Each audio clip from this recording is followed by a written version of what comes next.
था, इसको बचा कर रखना तेरा काम है। बात समझ में आई? अल्लाह ने कहा कि मूसा तौरात देना मेरा काम है, लेकिन इसकी हिफाजत की जिम्मेदारी किसकी है? आपकी है। तो पता ये चला कि तौरात, इंजील, ज़बूर की हिफाजत की जिम्मेदारी मखलूक के कांधे पर अल्लाह ने डाल दिया, और मखलूक की कोई सिफत मुकम्मल नहीं होती है। बात समझ रहे हो नहीं समझ रहे हो? मखलूक की कोई सिफत मुकम्मल होती है? नहीं होती है। हर सिफत आधी होती है। मिसाल के तौर पर अभी एक लड़का जवान है, ये उसकी सिफत है, तो क्या ये हमेशा जवान रहेगा? नहीं। तो देखो ये सिफत आधी हुई ना। हम अभी देख रहे हैं ये मेरी सिफत है, तो क्या मैं हमेशा इसी तरह देखता रहूंगा? मैं बोल रहा हूं ये मेरी सिफत है, तो क्या मैं मौत तक ऐसा ही बोलता रहूंगा? मैं 3 किलो गोश्त आज खा लेता हूं जमालुल उलूम की दावत में आकर के, तो क्या मौत तक इतना खा लोगे? बोलो खा लोगे? आज खाए हो ना? खाए? पता नहीं 8-10 भैंस कितना किया था बेचारा, सब। तो इंसान के क्या हुआ? अरे यहाँ आ जाए, यहाँ जा। आज के दूल्हा को देखिए आप, देखिए अल्लाह ने फरमाया कि कुरान को देखना भी इबादत है। कुरान को देखना भी, इसीलिए मैं कहता हूं कि कुरान के हाफिज को देखना भी, क्यों? इसलिए कि कुरान है ना यहाँ पे, तो आप इनको देखते रहिए और सवाब हासिल करते रहिए। अल्लाह ने कहा कुरान को छूना भी इबादत। तो मैं लिख के देता हूं, जिस मुफ्ती से दिल चाहे जाकर कल भोपाल में पूछ लेना, इन हाफिज कुरान को मोहब्बत से छूना भी इबादत है, इसलिए कि ये सरापा कुरान है। कुरान को चूमना भी इबादत, इसीलिए मैं कहता हूं कि इन बच्चों को चूमना भी इबादत। कुरान करीम के जुज़दान को बदलना भी इबादत, इसीलिए मैं कहता हूं इन बच्चों को कपड़ा पहनाना भी इबादत। क्यों? इसलिए कि ये सरापा कुरान है, कोई इनकार नहीं कर सकता। तो देखो अल्लाह पाक ने फरमाया कि मूसा कुरान, इंजील, तौरात, इंजील, ज़बूर की हिफाजत आपकी जिम्मेदारी, और इंसान के अंदर कोई भी खूबी मुकम्मल, अरे बोलो मुकम्मल। अब ये कपड़ा मैं पहने हुआ हूं, ये मेरा दिल चाहता है कि ये पुराना हो? नहीं, मेरा दिल चाहता है कि ये हमेशा ऐसा ही रहे, लेकिन ये पुराना होगा या नहीं होगा? हम इसकी हिफाजत कर पाएंगे? नहीं कर पाएंगे। तो इंसान के अंदर जितनी खूबियां होती है वो सब अधूरी होती है, पूरी, अरे बोलो पूरी। आप जा रहे हो रास्ते से, आपसे मुराद हमारे जवान बच्चे, बूढ़े लोग नहीं, जवान बच्चे रास्ते से जा रहे हो, अचानक एक लैला पे नजर पड़ गई। किस पे?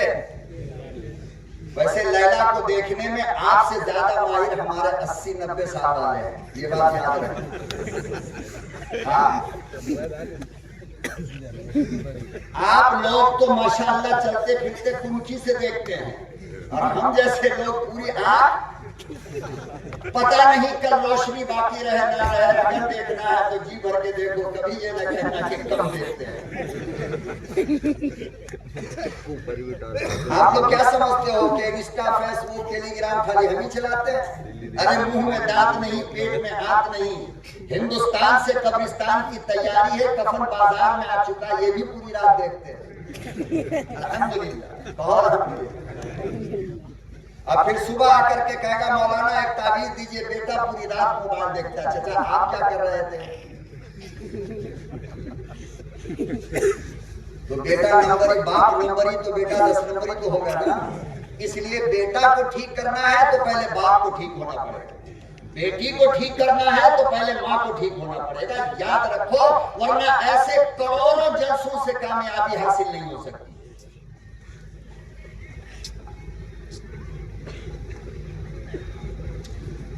तो लैला जा रही थी रास्ते से और तेरी नजर पड़ गई और मुंह से थूक गिरने लगा। काश मगर मिली?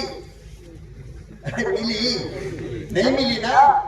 तो तेरे अंदर जो सिफत है वो मुकम्मल है ही नहीं। इंसान के अंदर जितनी खूबियां हैं वो सब क्या है? अधूरी है। अल्लाह ने कहा कि मूसा, ईसा, जबूर, आप अपनी किताब की हिफाजत कीजिए। अल्लाह ने किताब की हिफाजत की जिम्मेदारी हजरत अंबिया के सर रख दिया। तो नबियों के अंदर हिफाजत की ताकत पूरी नहीं थी, इसलिए जब तक नबी जिंदा रहे किताबें बाकी रही। जब नबी दुनिया से चले गए किताबें बिखर गई। क्या हुआ? किताबें बिखर गई नहीं। और जब कुरान की बारी आई तो अल्लाह ने क्या कहा? कुरान के बारे में क्या कहा? परवरदिगार आलम ने फरमाया, इन्ना नहनु नज़्ज़लना ज़िक्रा व इन्ना लहू लहाफ़िज़ून।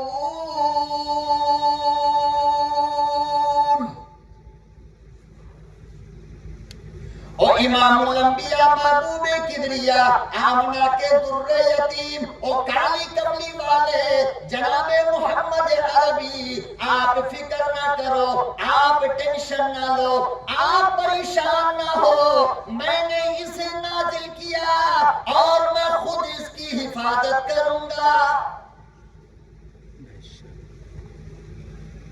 इसीलिए सारी किताबों के नामों निशान मिट गए। कुरान आज भी जिंदा है, कयामत तक जिंदा रहेगा। लाखों नहीं करोड़ों दुश्मन आ गए मगर कुरान का एक नुक्ता न मिटा।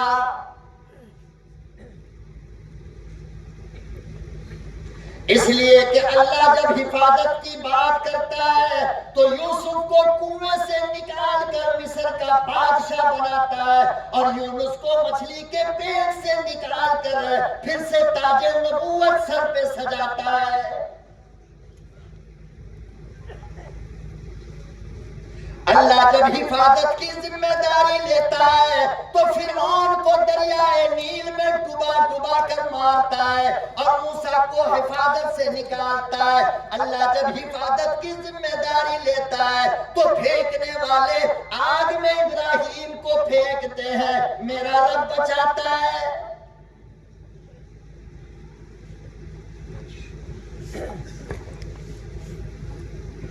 आओ मुसलमानों, अल्लाह की सिफत हिफाजत पे गौर करो। और दुनिया वाले कहते हैं, दुनिया का मेडिकल साइंस कहता है ऑक्सीजन नहीं तो आदमी जिंदा नहीं रह सकता।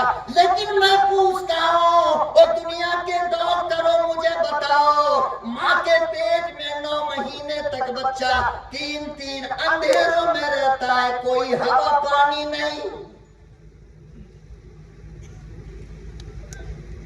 कोई ऑक्सीजन नहीं, सांस कहां से लेता है? जरा सोच,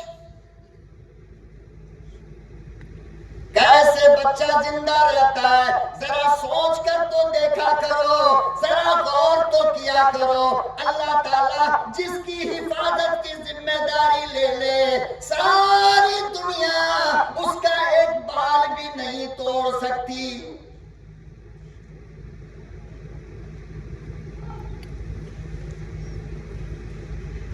अंदाजा लगाओ, तौरात का हाफिज कोई नहीं, इंजील का हाफिज कोई नहीं, ज़बूर का हाफिज कोई नहीं। तौरात का हाफिज फकत मूसा, इंजील का हाफिज फकत ईसा, ज़बूर का हाफिज फकत हजरत दाऊद। मगर मुसलमानों, आओ कुरान करीम को उठा कर देखो, जब से ये आया आज तक ये कंपनी चल रही है।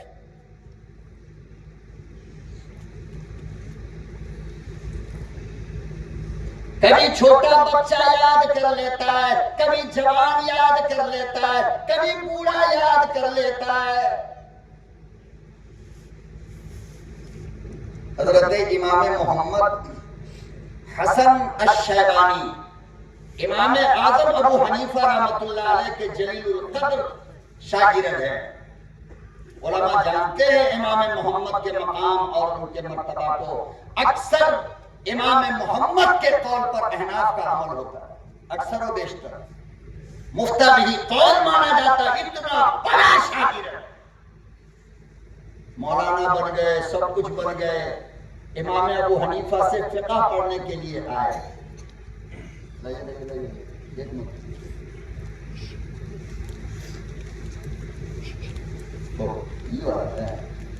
मुझे कि स्टॉप वाला है, मौलाना बस कीजिए।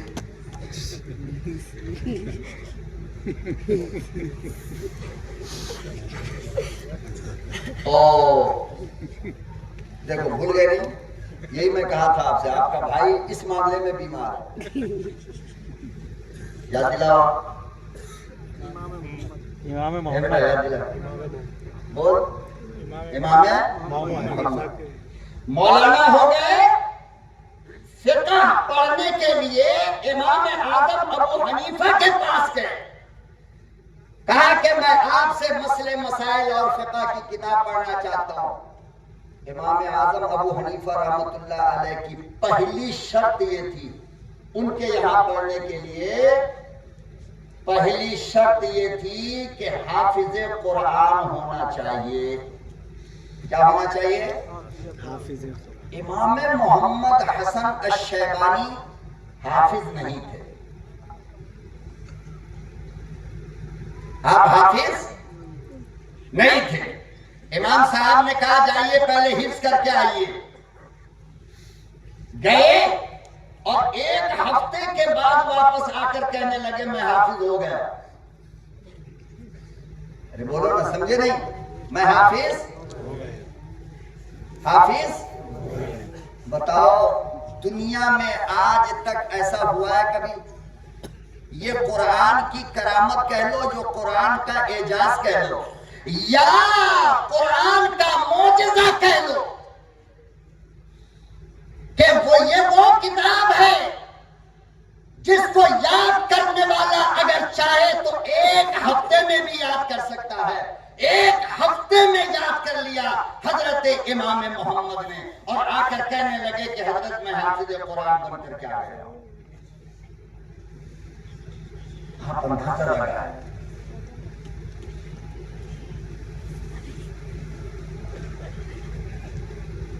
मेरे यारों, दुनिया की एक किताब, वाहिद किताब ऐसी है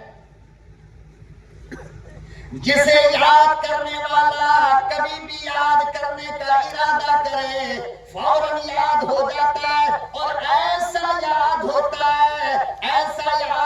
है कि अगर ख्वाब में भी अल्लाह का कुरान पढ़ रहा हो तो सही पढ़ता है, गलत नहीं।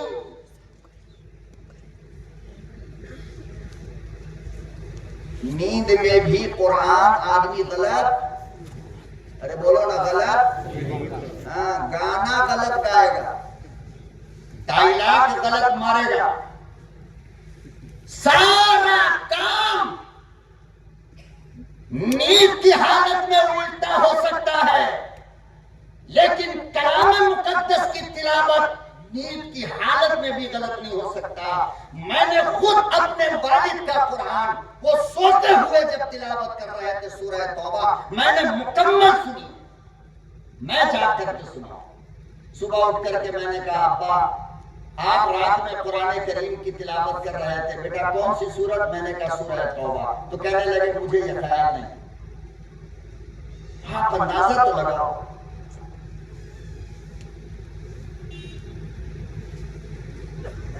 इसीलिए कहा कि कुरान सैयदुल कुतुब, तमाम की तमाम किताबों की सरदार है।